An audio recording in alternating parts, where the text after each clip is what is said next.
Probably the most famous of all books involving His Holiness the Dalai Lama is The Art of Happiness.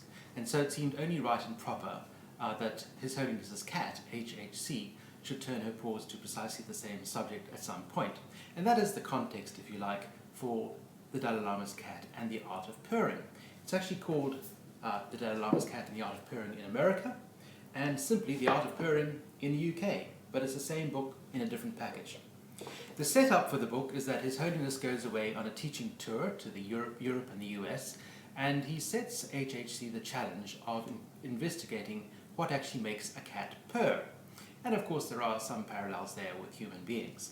And what I've tried to do is in some ways mimic The Art of Happiness by showing the nexus or the convergence between Tibetan Buddhism and science in terms of what makes people happy. And I've drawn on a number of very, very high-powered sources, including this one, and I just want to talk about a few of these sources. Daniel Gilbert, he's a professor of psychology at Harvard University, written a brilliant book called Stumbling on Happiness. Got a banana skin on the cover there. The reason it's called that is because, as he points out, we're actually all quite bad at predicting what makes us happy. We all think, oh, if only this, if only that. Then we make ourselves miserable, of course, if we don't get it. But then we do get it, we discover that it doesn't make us as happy as we thought it would, or the happiness only lasts for 15 minutes. And so what's that all about? So that's one of the kinds of things that is investigated by HHC during the course of the book. And she discovers that, in fact, instead of trying to strive for happiness itself, happiness is more of a byproduct. And there's a quote that I'd like to read at the end of the appropriate chapter, where this is actually a quote from Viktor Frankl, a very famous psychologist and one of my personal heroes. And in his book, Man's Search for Meaning, it ends with, don't aim at, happiness is like success. The more you aim at it and make it a target, the more you are going to miss it.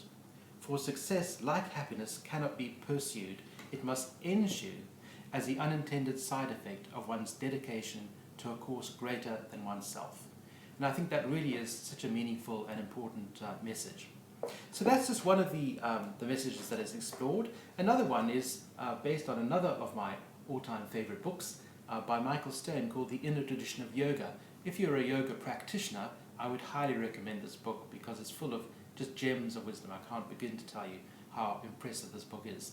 But one of them, and perhaps obviously, is that when we practice yoga, or even if you don't practice yoga, we discover that happiness is in fact all about abiding in the present moment. Happiness can't be found in the future and in imaginations about if this was the case or if that was the case. And we certainly can't be terribly happy when our minds reflect on the past, because we might get some satisfaction out of what's happened, but basically it's no longer with us. So happiness is very much something that we discover in the here and now, abiding in the here and now. And of course, yoga is all about being present in one's body in the here and now. So that's another interesting message. And in fact, HAC becomes a regular yoga class attendee, and there are some very interesting karmic connections between her and the irreverently named Downward Dog School of Yoga, at least irreverent as far as she's concerned. And lastly, another important element of this book is animal consciousness versus human consciousness. It's only recently that scientists have taken seriously the whole thing about animal consciousness, and one of the scientists perhaps best known for his work in this area is Rupert Sheldrake. There's another of my favorite books. It's called The Sense of Being Stared At. He's done a lot of research, a lot of studies, some of which have been replicated, that shows animals actually have amazingly acute and developed awareness.